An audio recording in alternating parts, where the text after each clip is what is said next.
안녕하세요 여러분, 윤희입니다. 오늘은요 제가 연극에서 본 또 다른 연극에 대해서 얘기를 해보려고 합니다. 바로 제임스 맥어보이의 시라노 드 베르주라크라는 연극이에요. 그래요, 저 제임스 맥어보이 실물 보고 왔어요. 와, 진짜 잘생겼더라. 아직도 사실 약간 믿기지가 않는데, 근데 사실 제임스 맥어보이의 실물을 봤다는 것보다 제임스 맥어보이의 그 엄청난 용기를 제 두 눈으로 라이브로 보고 왔다는 사실이 그게 더 믿기지가 않고요. 그게 더 약간 영광스러웠던 그런 연극이었어요. 일단 제임스 맥어보이에 대한 이야기는 영상 뒤에서 진짜 많이 할 거니까요. 우선 이 연극 시라노 드 베르주라크에 대한 이야기를 먼저 해보도록 할게요. 이 연극 시라노 드 베르주라크는요 1897년도에 초연이 됐었던 엄청 유명한 희극입니다. 시라노 드 베르주라크, 이게 이름이에요. 실존했었던 인물이라고 합니다. 그치만 이 희극이 그 인물의 실화를 다루는 건 아니고요, 그 인물에서 모티브를 따와서 창작된 이야기라고 알고 있어요. 이 연극의 주인공 시라노는요 굉장히 재능 있는 시인이고요, 검술이 굉장히 뛰어난 인물입니다. 군대에서 본인의 중대를 지휘하는 그런 리더십도 강한 인물로 묘사가 돼요. 굉장히 자존심도 세고요, 정의롭고요. 그치만 이 시라노에게 굉장히 큰 약점이 하나가 있었는데요, 바로 비정상적으로 큰 코를 가지고 있다는 거예요. 모든 것이 굉장히 뛰어남에도 불구하고 이런 외모적인 콤플렉스가 굉장히 심한 인물로 묘사가 됩니다. 이 주인공 시라노가 짝사랑하는 여인이 있는데요, 바로 록산느라는 여인입니다. 시라노의 친척 동생뻘 되는 사람이에요. 이게 무슨 막장이야. 모든 러브스토리가 그러하듯이 록산느가 사랑하는 사람은 따로 있죠. 바로 시라노 중대에 소속되어 있는 굉장히 잘생긴 남자 크리스티앙을 록산느는 사랑하고 있어요. 물론 크리스티앙도 록산느를 사랑합니다. 그치만 크리스티앙에게는 단점이 있었는데요, 문학적 소양이 전혀 없다는 거예요. 그치만 록산느는 굉장히 문학적 소양이 높은 인물입니다. 그래서 크리스티앙이 말을 할 때 이런 문학적 무식함이 드러날 때마다 록산느는 굉장히 실망을 하죠. 그러던 중에 시라노의 중대는 전쟁에 파견나가게 되죠. 그래서 크리스티앙과 록산느는 편지로밖에 안부를 전할 수가 없는 상황이 돼버립니다. 그치만 크리스티앙은 문학적 소양이 0인데 록산느가 본인의 편지 때문에 자기를 싫어하게 될까봐 걱정하게 되죠. 그래서 록산느를 짝사랑하고 있던 시라노는 그렇게라도 간접적으로 본인의 마음을 록산느에게 표현하기 위해서 크리스티앙에게 편지 대피를 제안합니다. 시라노는 크리스티앙인 척하고 록산느에게 편지를 작성하고, 록산느는 이 엄청나게 문학적으로 뛰어난 이 편지를 보면서 크리스티앙에게 점점 더 깊이 사랑에 빠지게 되죠. 바로 이 시라노, 록산느, 크리스티앙, 이 세 명의 사랑 이야기를 중심으로 벌어지는 이야기가 바로 이 연극 시라노 드 베르주라크입니다. 우리나라에서도 시라노라는 이름으로 영화랑 드라마가 있었죠. 그 영화와 드라마가 연애를 잘 못하는 사람이 연애 고수에게 코칭을 받아서 연애를 한다는 그런 기본적인 플롯을 가지고 있어요. 바로 이 희극 시라노 드 베르주라크에서 모티브를 따온 작품들입니다. 지금 이 스토리상에서 살짝 이상한 게 있지 않나요? 시라노는 외모 컴플렉스를 심하게 갖고 있는 인물인데 제임스 맥어보이가 시라노라고요? 그 잘생긴 제임스 맥어보이가? 심지어 제임스 맥어보이는요 이 연극에서 코를 크게 만드는 분장 따위도 하지 않습니다. 그게 바로 이 연극의 포인트입니다. 지금 현재 런던에서 상영하고 있는 시라노 드 베르주라크는요 연극의 시대적 상황이 1690년대예요. 그치만 1690년대라는 설정은 연극이 제일 처음 시작할 때 스크린에 1690이라는 글씨 외에는 단 한순간도 찾아볼 수가 없습니다. 연극 예고편 영상 한번 보실래요?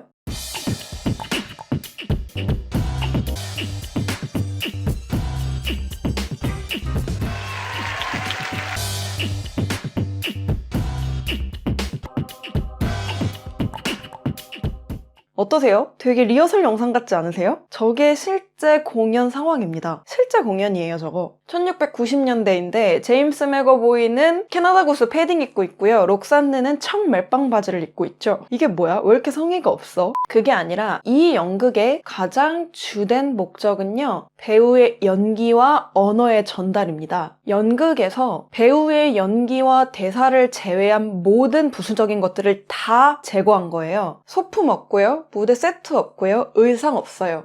오로지 배우들의 연기와 대사만으로 그 극이 속해 있는 공간, 시간, 상황, 이 모든 거를 표현해내는 연극이에요.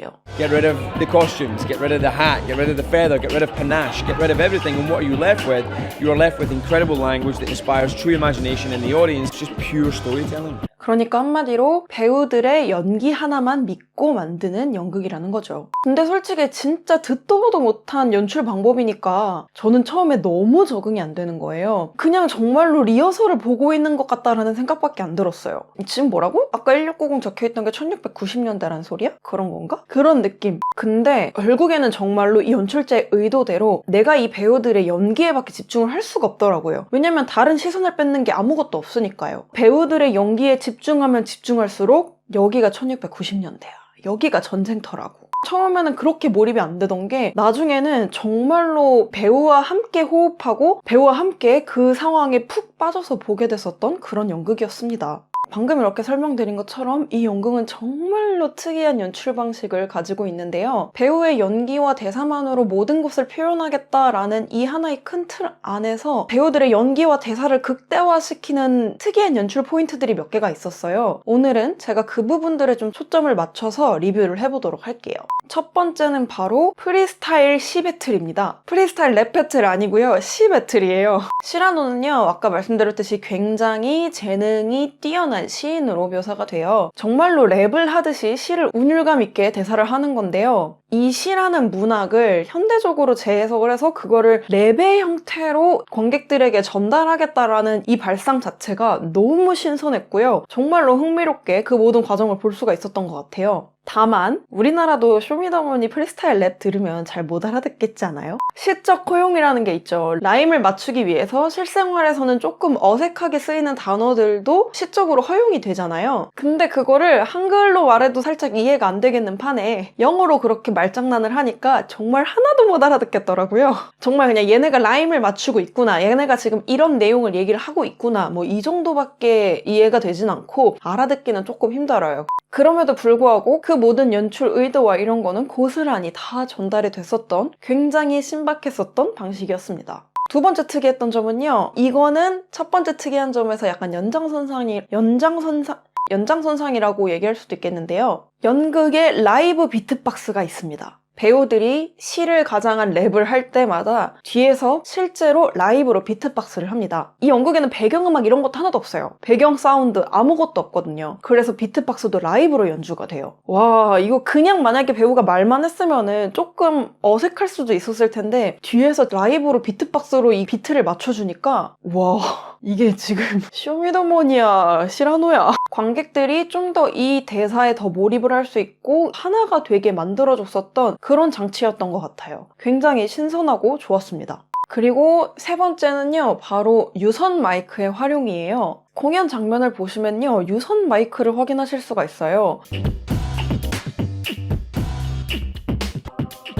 사실 이 유선 마이크 때문에 이게 진짜 더 리허설 장면인 것처럼 보이는 것 같아요. 모든 배우들은 당연히 인이어 마이크를 다 착용을 하고 있는데요. 그렇다면 이 유선 마이크의 목적은 뭐냐? 랩할 때 이렇게 마이크 들고 해야 조금 더 멋있지 않아요? 농담이고, 실제로 이렇게 시를 암송이라 그래야 돼? 이걸 뭐라 그래야 돼? 이 시를 얘기할 때 항상 이렇게 마이크를 잡고 이렇게 시를 얘기해요. 내가 지금 말하는 게 시다, 약간 이런 느낌이죠. 그리고 아까 말씀드렸듯이 이 연극에는요, 소품도 하나도 없어요. 그래서 이 유선 마이크가 만능 소품입니다. 관객들한테 약간 세뇌를 시켜요. 굉장히 상황에 따라서 다른 소품이라고 얘를 세뇌를 시키는데요. 그 중에 하나 예를 들면요, 시라노가 록산느에게 편지를 쓰는 장면이 굉장히 많이 나오는데, 뭐 예를 들어서 크리스티앙이 나 편지 뭐라고 적어야 될지 모르겠어 이러면 시라노가 줘봐, 내가 써줄게 이러면서 크리스티앙에게 마이크를 뺏어옵니다. 그리고 말을 하죠. 그게 편지의 내용이에요. 이게 편지고 내 입이 펜인 거죠. 이런 식으로 이렇게 연극 전반에 있어서 굉장히 다양한 소품으로 유선 마이크가 활용이 되는데요. 관객들에게 혼란을 최소화시키는 그런 방식이었던 것 같아요. 이런 소품이 최소화된 연극 안에서요.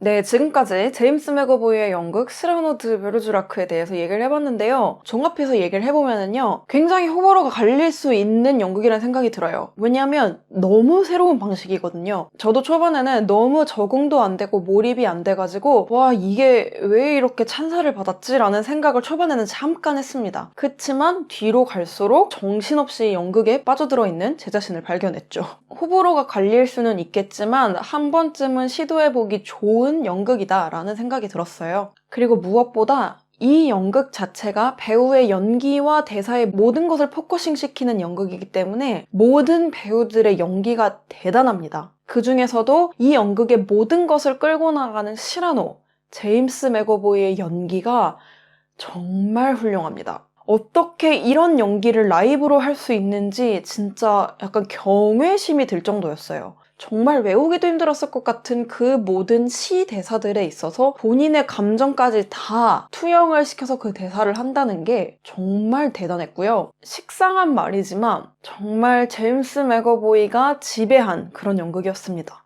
그리고 이 연극을 볼 예정이신 분들에게 제가 조그마한 팁을 드리면은요. 이 연극은요, 런던의 플레이하우스라는 극장에서 상영 중이고요. 플레이하우스 시어터는요, 총 3층으로 이루어져 있어요. 저는 굉장히 표가 싸게 잘 풀려가지고 어퍼서클에서 15파운드를 주고 봤어요. 근데 개인적으로 제가 드리고 싶은 팁은요. 이 연극은 돈을 조금 더 내시더라도 가까이서 보세요. 제가 저번에 리뷰를 남겼던 해리포터 연극 같은 경우에는 무대의 장면 전환 방식이 굉장히 독특해서 윗자리에서는 오히려 무대를 한눈에 볼 수 있기 때문에 윗자리도 추천을 드린다라고 말씀을 드렸는데 이 연극 같은 경우에는 무대를 한눈에 볼 이유가 없어요. 왜냐면 세트도 없고 의상도 없고 아무것도 없으니까요. 오로지 배우의 연기만을 보는 연극이기 때문에 최대한 가까이서 배우와 함께 호흡하면서 보는 것을 추천드립니다. 그게 이 연극을 훨씬 더 재밌게 즐길 수 있는 방법이라고 생각해요. 그래서 사실 저도 너무 아쉬웠어요. 그래서 이 연극이 막을 내리기 전에 가까운 자리에서 다시 한번 볼 예정입니다. 그리고 기왕 제임스 맥어보이 보는 거 가까운 데서 보면 좋잖아요.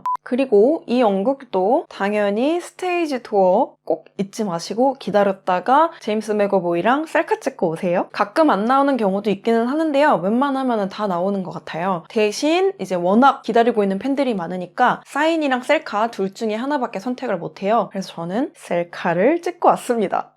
제가 진짜 살다 제임스 맥어보이랑 셀카를 다 찍네요.